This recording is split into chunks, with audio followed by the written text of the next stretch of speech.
Premier vlog depuis longtemps. C'est notre deuxième nuit dans Tadam. On a hyper bien dormi. Dans un endroit sauvage entre Gabès et Sfax. Hyper calme.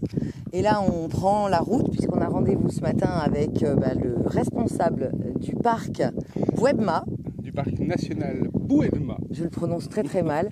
Où il y a de la savane nord-africaine qui a été préservée. Et ce qui fait la magie de ce lieu, c'est que c'est pas un zoo. Donc on espère croiser la faune nord-africaine là-bas. Mais ça sera la surprise. On vous emmène là-bas. Alors c'est pas un parc où on va comme ça pop et lop. C'est un peu plus compliqué, mais on va vous expliquer puisque c'est quand même faisable. C'est ça. Mais c'est protégé, donc c'est un peu plus compliqué. Voilà. Cette intro est vraiment trop longue, donc en route. Générique.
Arrivé au parc Bouedma hier et on va vous faire un petit récap de tout ce qu'on a fait.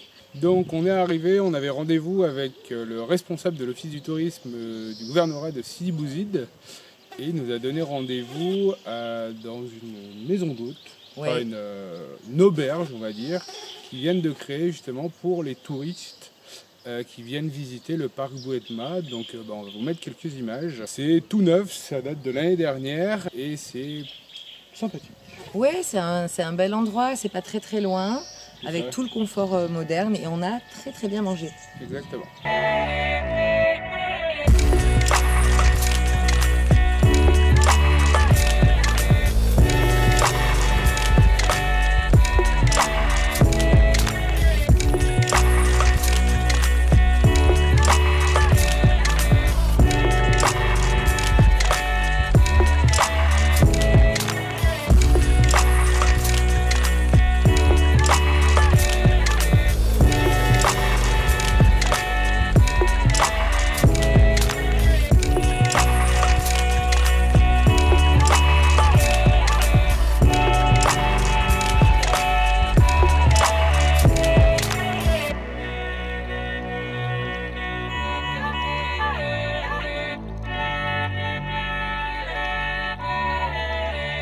On a pu visiter l'écomusée avant de se rendre dans le parc, c'était très intéressant.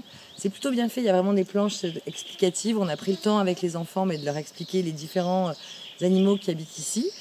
Sachant que donc, le parc Bouedma, c'est une savane en Tunisie. Alors c'est une savane, on va dire, partielle en termes d'animaux. Il n'y a pas girafe, il n'y a pas zèbre.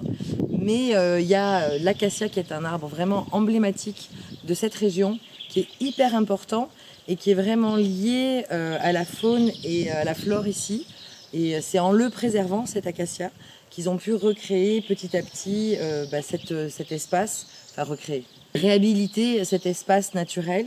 Donc l'écomusée, c'était vraiment hyper intéressant avant de pouvoir partir avec le guide en balade avec lui. Ouais, avec le conservateur plus exactement, Ben Ali, qui nous a accompagnés durant 3 heures l'après-midi en faisant un tour du parc en 4x4. Donc on est vraiment passé à tous les endroits du parc parce qu'il y a plusieurs milieux dans ce parc. Il y a un milieu montagneux, comme vous le voyez derrière nous. Il y a un milieu de début de montagne qui est plus rocailleux et pierreux, avec quand même un peu d'acacia. Et puis il y a vraiment la partie savane avec le sable, Toute la plaine, ouais. toute la plaine. Et on a pu voir tous les aspects du parc et surtout, on va vous montrer ça en vidéo. Bah ouais, on va vous amener avec nous sur cette balade incroyable.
Mets tes genoux, voilà. Waouh, c'est magnifique. C'est très très beau. Hein. Ils viennent sur les fleurs, je pense.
Daphné, on voit quoi?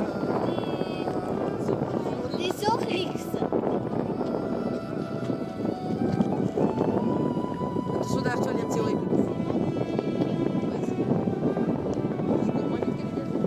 Ah oui, c'est des vaches mélangées.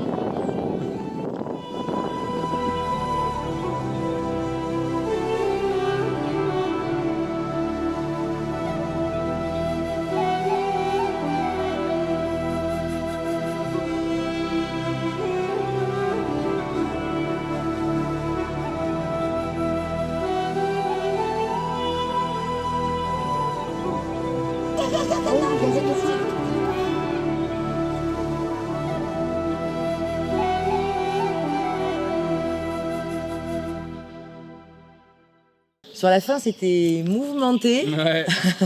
On a suivi des antilopes et puis on est monté un peu au dernier point d'observation au Mirador qui est à l'extrémité du parc. Ouais.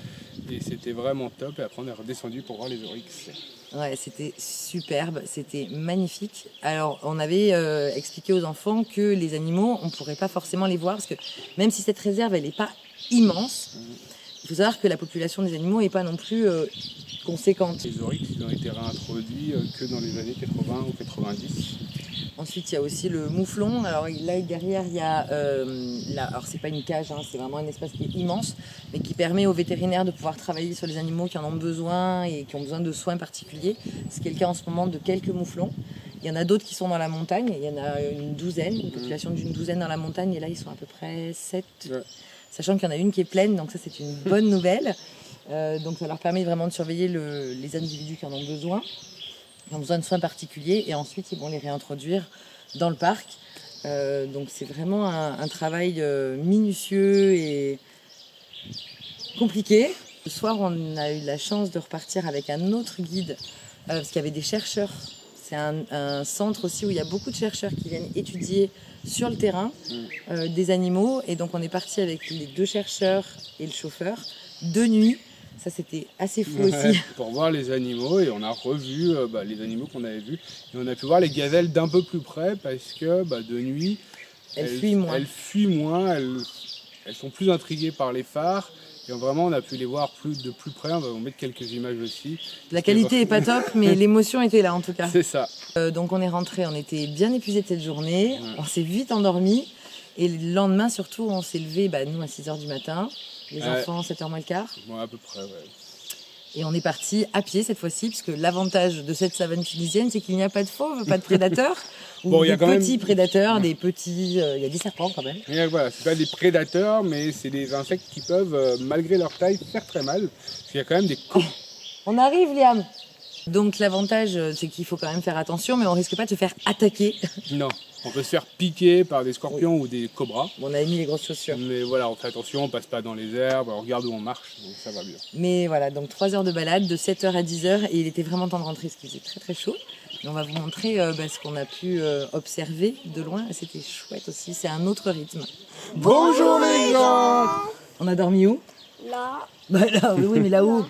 Dans le parc de Bouedma. Oui, au milieu de la savane tunisienne.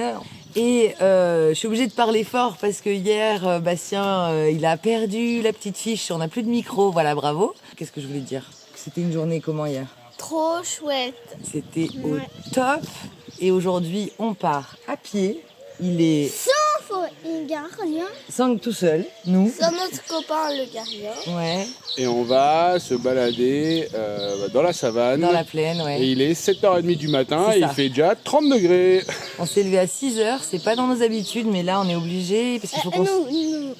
Non, c'est pas nos habitudes.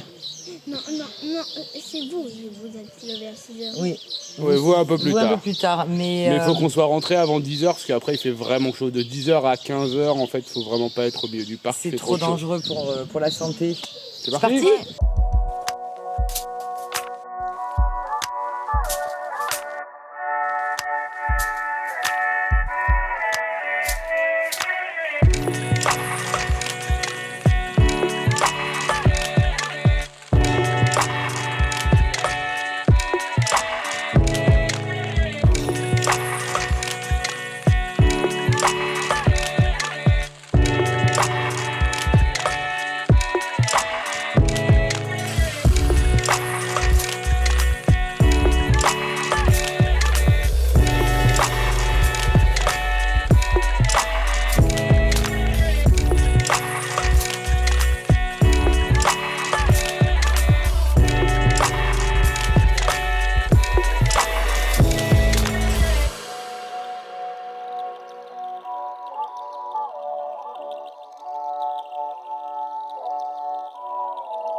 Ce qui est fou, c'est le contraste tout de suite dès qu'il y a un filet d'eau qui passe. C'est une source qui part dans la montagne, on l'a vu hier, et qui sillonne tout le parc comme ça. Donc c'est vraiment comment dirais-je, le fil de vie, la ligne de vie de cette savane.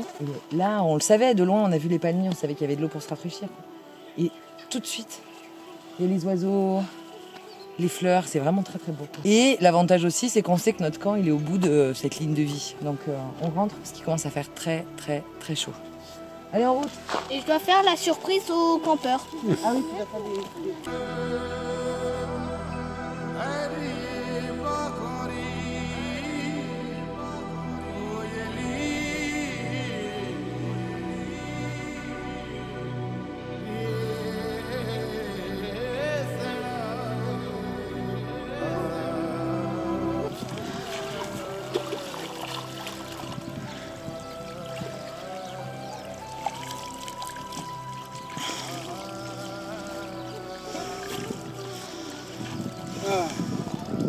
Ah ouais, bonne idée.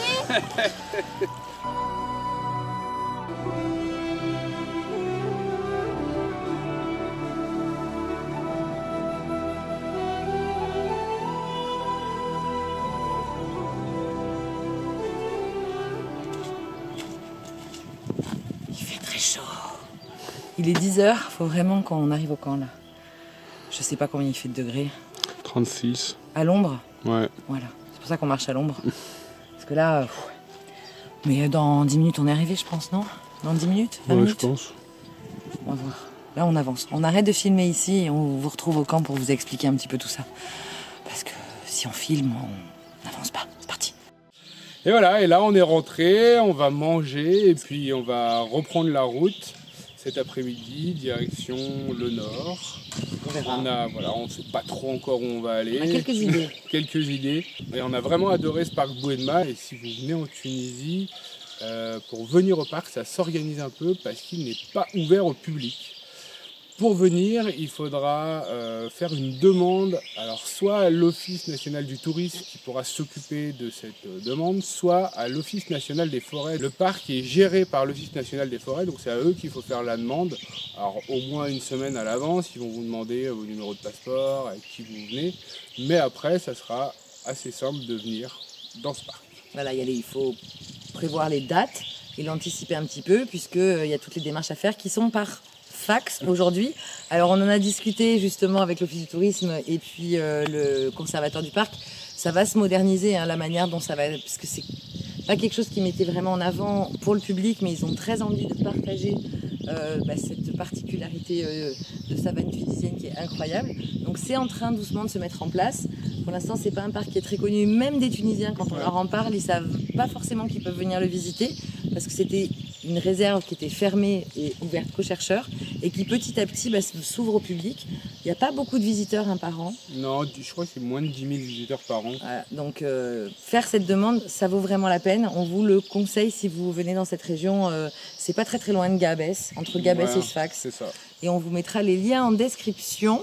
On espère que ça vous a plu au moins autant qu'à nous. Pour un premier vlog, un premier nouveau revlog d'aventure. En tout cas, nous on est ravis, parce que c'est vraiment un lieu incroyable. Les enfants, ils ont surkiffé, évidemment. Ils veulent qu'on reste là une semaine, mais non.